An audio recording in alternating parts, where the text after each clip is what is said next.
Tatlong restaurant ang pinagpilian namin sa Avenues Mall, pero isa lang ang napili. Sulit kaya ang naging desisyon namin? Samahan niyo kami mga tiyang! Hi mga tiyang! Welcome back to my channel with Life with Chang!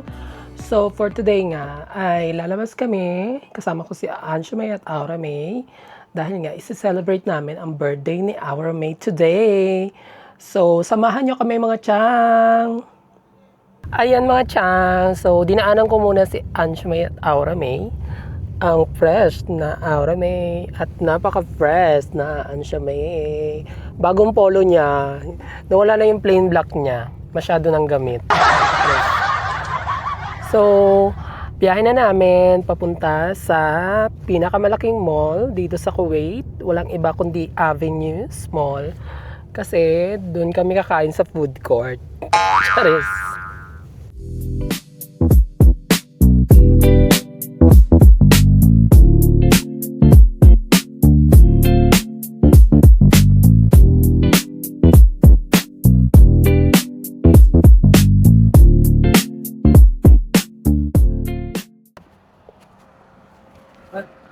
Oh, we are in Avenues. This is Avenues. Uy! Yung bayad dun sa kanya. Mamaya na. Mamaya later. Andito na kami sa Avenues mga chow. Wala nang bayad. So ganito yung Avenues sa labas. This is Avenues. Bisyulaban. Pakainit. Sarap. Sobrang init-init pa rin. Parang nasa 40 degrees yata, no? Gagan kahapon na, 50 na, 50. Grabe, napakainit pa rin malala. Nandito na kami sa Avenues Food Court.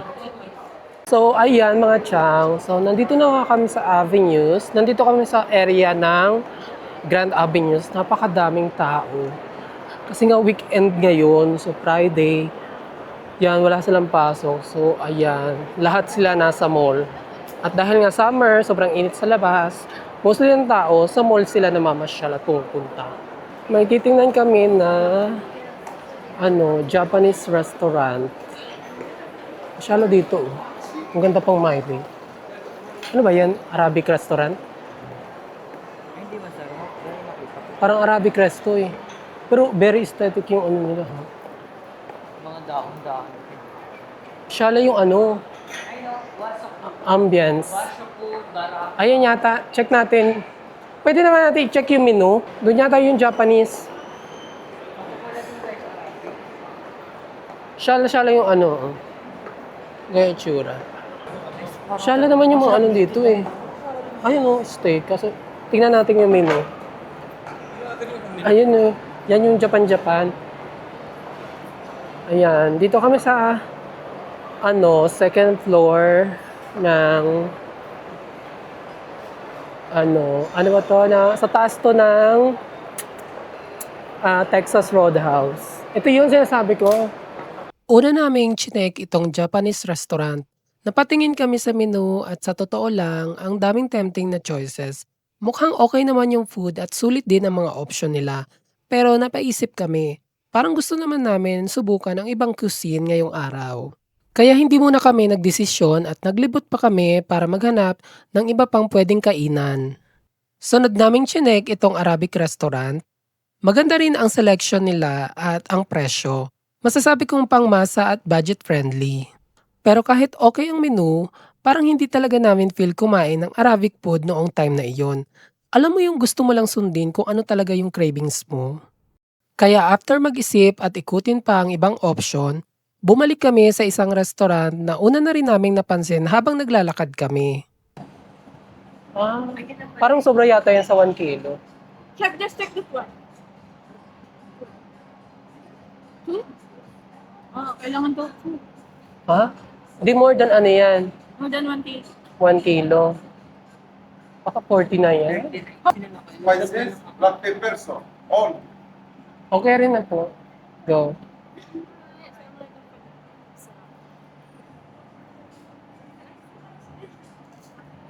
Mashallah. Palitil na lang po kayo ng mga rice. Sige po. Tapos mamaya may sweet gabi at saka tea. tingin na lang kayo dun sa mga side na. Ah, sige. Thank you. Sige, hi, chef. So, nasa ano kami? Meat mood smoking. Dito namin na feeling i-celebrate ang birthday ni Aura May.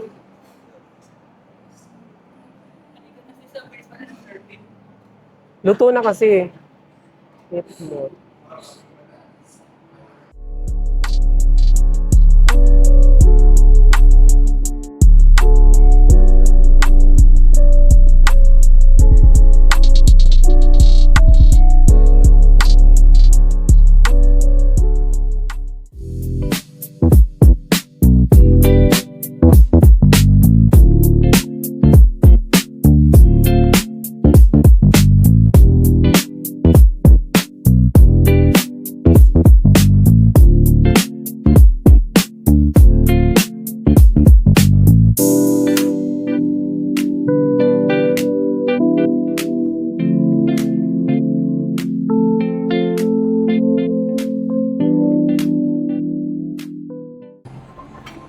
Ayun mga chang, so andito kami ngayon sa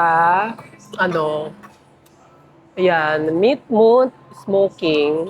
So dito to sa may Grand Avenues. At kinikilo nila yung steak. So ang napili namin is beef brisket. Beef brisket to no yan. So kikiluhin nila yung batch, yung naka portion na steak. Tapos kikiluhin nila kung magkano abutin. Itong kinilo nila na ganyan, ayan yung kinilo nila. Kinilo nila yan at umabot sa 39 KD. So sa 39 KD, good for 3 na siya or 4. Tapos meron na siyang unlimited side dish.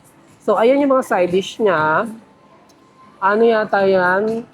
Hindi ko alam yung beans. Ito parang spinach, sauce, tapos salad. Tapos kasama na yung drinks. Tapos may rice na rin. So, good for 3 and 4 person na siya. Kain na tayo mga chang. Dahil nagugutom na rin kami. Medyo malakas lang yung music nila. So, baka hindi maganda yung ano ko dito. Voice ko mamaya. So, kamusta naman yung steak? Masarap yung steak. Anong lasa? Carry lang. Okay naman yung lasa niya. Malambot yung mga chang. Malambot yung beef niya. Sobrang lambot. Parang ako. Sobrang lambot. Kasi lambot ko. Actually, wala siya masyadong lasa ha. Yung karne mismo, wala siyang ganun ka masyadong lasa. Pero, malalasahan mo yung pagka-premium ng meat. Yung side dish niya, parang mga 5 piraso yung side dish niya. May dessert pa daw sila yung mamaya. Hingin na lang daw tayo. So, ayan mga chang, may rice siya. Tapos, meron siya itong parang yogurt sauce. Mamaya na ako magpapagay. Meron din siyang, Wala na akong gana. Pag-cellphone ako sir. meron siyang, salad. Ito, Parang sauce marami din tayong siya. matagay. Pero hindi ko masyadong bet tong sauce na to. Ito yung barbecue sauce. Ayan. So, sa halagang 39 KD, yan. Ganyan karami yung masaserve. Yan yung ma-serve nila sa inyo sa halagang 39 KD. I think very good siya sa good for 3 or 4 person siya. As in, malaki yung meat. Ito, another, siya, kasama sa side dish. Actually, yung side dish nila dito is unlimited. Unlimited yung, Akin na, yan yating hinahanap ko dapat na. unlimited yung mga side dish nila. Ito, parang siyang beans na medyo maasim. Hindi ko lang natanong kung anong pangalan nito. Pagkamakati, pakaramdam mo.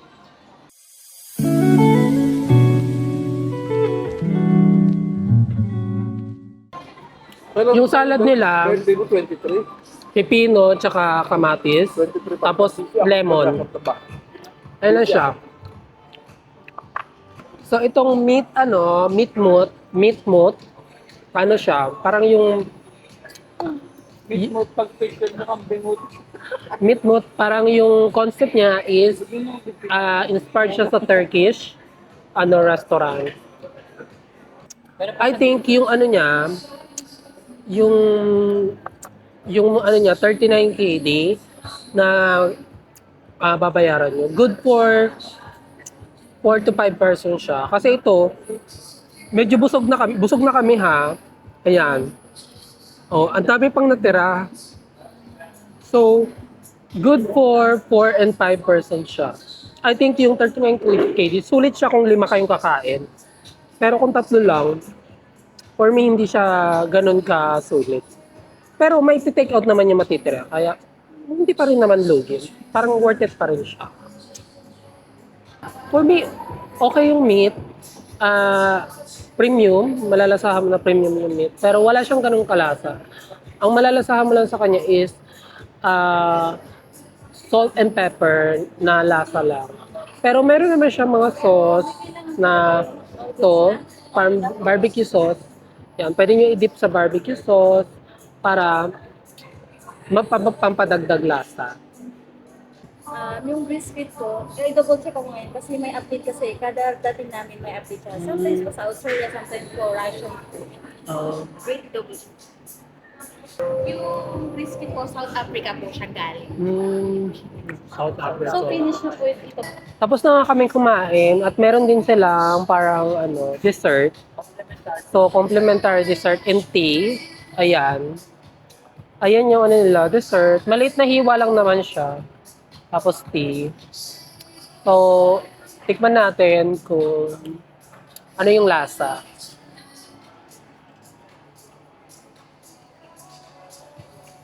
Parang natikman ko na to yung may gatas to. Parang kasi ano dyan, si Lars Pacheco. Sakto lang. 35 ka na. Natingman ko na dito bro. Parang siyang may gatas na na cupcake na merong sweet sugar sa top. Overall, masasabi kong nagustuhan namin ang experience sa restaurant na ito kung ang pag-uusapan ay ang smoked beef brisket na nagkakahalaga ng 39 KD, masasabi kong sulit ang serving dahil napakalaki ng portion. 3 lang kaming kumain at sa totoo lang, hindi namin ito naubos. Sobra-sobra ang serving para sa amin kaya ipina-take out na lang namin ang natira para hindi masayang. Kung ako ang magbibigay ng overall rating sa in-order namin, 8 out of 10 ang ibibigay ko. Ang talaga nagustuhan ko rito ay ang lambot ng karne, sa bawat kagat malalasahan mo na di kalidad at premium ang beef na ginamit. Hindi man ito sobrang matimpla, hinahayaan itong lumabas ang natural na lasa ng karne at mas ma-enhance pa ito kapag sinawsaw mo sa iba't ibang dipping sauce na kasama. Sa ambience, may modern Middle Eastern vibe ito na may warm lighting at eleganting interior. Kaya ang dating niya ay cozy pero premium. At ayan ang naging experience namin dito sa Meatmoot sa Avenue Mall, Kuwait. At sana ay nakatulong ang vlog na ito kung naghahanap kayo ng bagong restaurant na pwedeng subukan kasama ang pamilya o mga kaibigan. Maraming salamat sa panonood mga chang! Ingat kayo lagi at kita-kits tayo sa susunod na vlog. Bye!